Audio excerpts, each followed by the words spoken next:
So my friend Virginia said to me the other day, "Well, are you fostering that dog, or are you just, or have you adopted it?" And I was like too embarrassed to say to her I've adopted it. So I said I gave her a long story, how I haven't had a dog in 5 years, and I wasn't sure, and I had to take this dog to the vet on today, in fact, because we were talking a few days ago, and so I did. I somehow avoided answering her question, but I think she knows the truth because I had to pick her up. We were going to a party and the dog was with me. So I think she put it together. I have adopted a dog. Anyway, it was time for the dog to go to the vet. I've had her for 6 weeks and she hasn't been to the vet.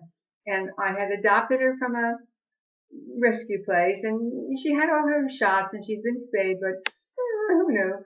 And then she had worms a few weeks back, which I knew what to do about that.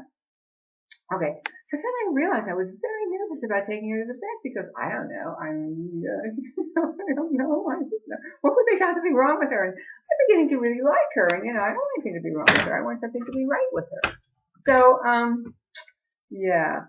And then also, if you've been tuning in every once in a while, you know that I haven't been able to find my utility bill.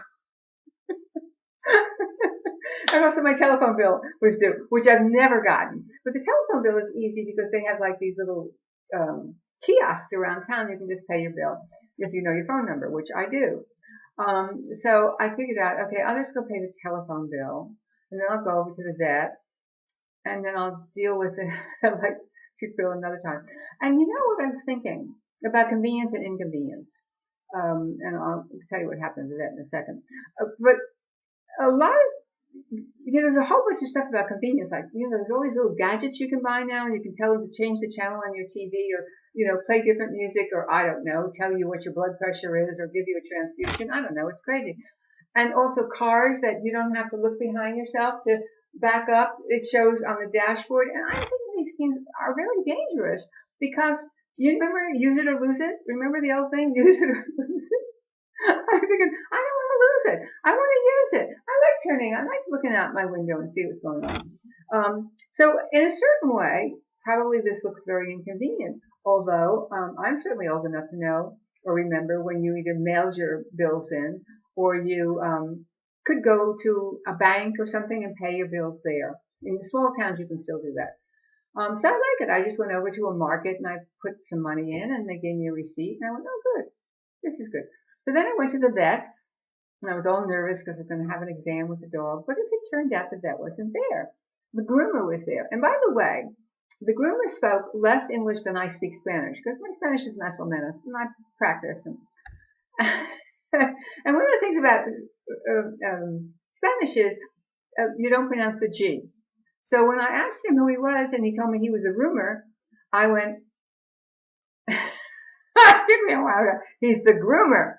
Well, I said, well, is Dr. Herrera here? No. No, we made this appointment a week ago. But I showed him the records and he looked, oh, she said, and looked at the dog and said, she's fine. And in April, I need to get a rabies. So I said, okay, my dog is fine. Why make a big deal out of this, And I went home. And it was a good day. And it was a convenient day, and at the same time, some people would think it's inconvenient, but I felt I got to see my bills were paid. I got to see the vet. Oh, and I made an appointment with the groomer because she began to smell like a dog. And, Virginia, if you're watching, yes, I did. I've adopted this dog, or it's adopted me. Anyway, we're living together. You better tell your parents.